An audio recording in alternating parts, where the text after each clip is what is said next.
negativity, you can protect yourself from negativity. And that's what stops most people, negative thoughts. You can coat your mind from negativity. It's a real simple exercise to do. I do it every morning before I walk out the door. Richie, maybe you do it when you dance. I know that's how I release negative energy. If you know anything about Steve Harvey, you know the host and comedian always has a motivational word.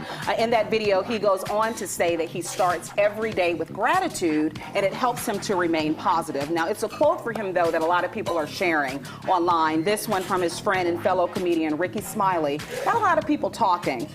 Says, quote, "Never refriend a person that has tried to destroy your character, your money, or your relationships. A snake only sheds its skin to become a bigger snake." Now, that's a whole word.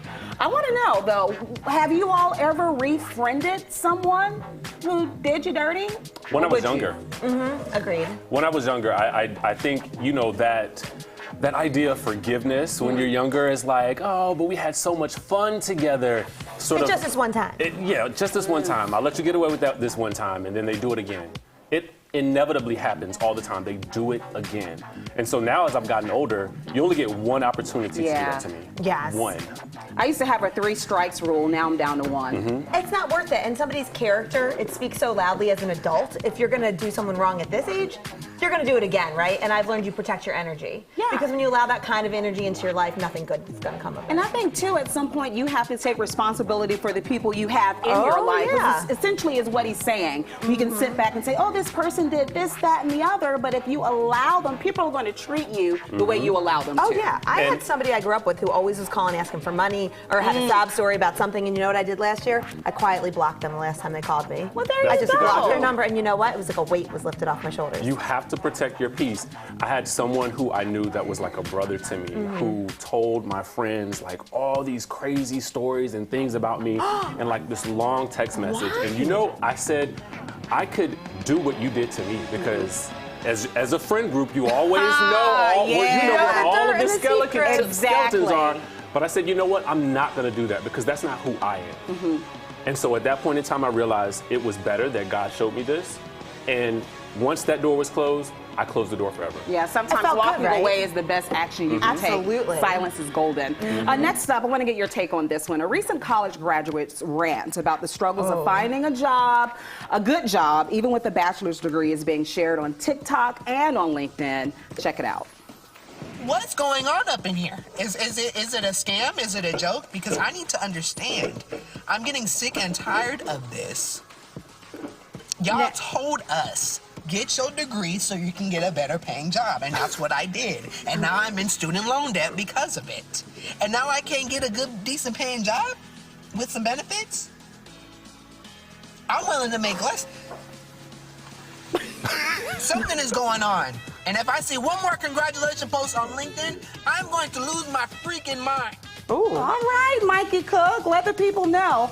Now, we don't know what industry he's trying to go in, but he did say that he got all of his internships, he did the work, but he still hasn't had any luck.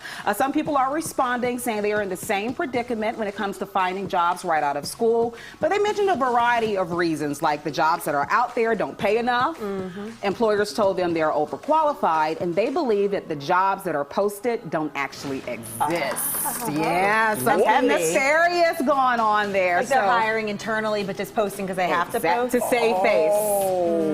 I have heard of that. I've actually seen it happen in companies. Right. So that's not surprising to me. No. I heard someone say by the time the job is posted, the person is already hired. Exactly. That's just like they're going through the motions. Yeah. But they already know who they wanted for that, internally or externally. But was it hard for you landing that first job out of college? I felt lied to. I felt like all my life they told me exactly what they told him. You're going to go to college. Get a good job. And then I took it the extra step. I went to grad school. Me too. And so I was like, oh, I know I'm going to get something good. And I know it's going to pay well. Right.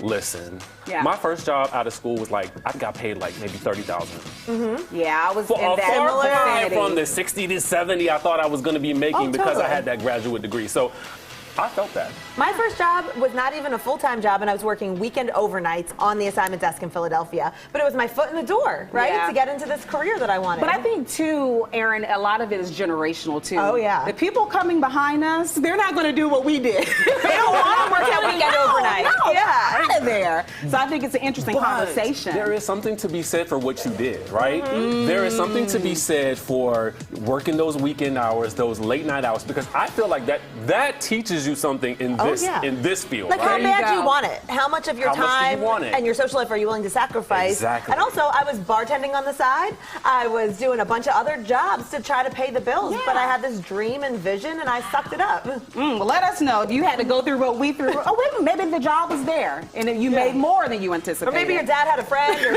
somebody knew someone. Less than highly favored, essentially. Just tell me if you had it better. Use the hashtag Fox5Lion and let us know. All right, let's see if we can squeeze this one in. A question for you. What did you have for breakfast? Maybe you're eating it right now. Bodybuilding legend Ronnie Coleman, he just shared what we had, and we're talking the same breakfast at IHOP every day for 25 years. Pancakes, egg whites, bacon. That's it? Yeah. Anything to drink? And coffee. Love it. Super simple. The Ronnie breakfast. I'm interested to see, I'm gonna make this random calculation here. How much is this meal? 12 bucks? 15 bucks? With coffee and everything? 15 bucks, right? And you eat it every day? Every day. 15 times 265 And how many times how many years? 30? 35? Let's just say 25.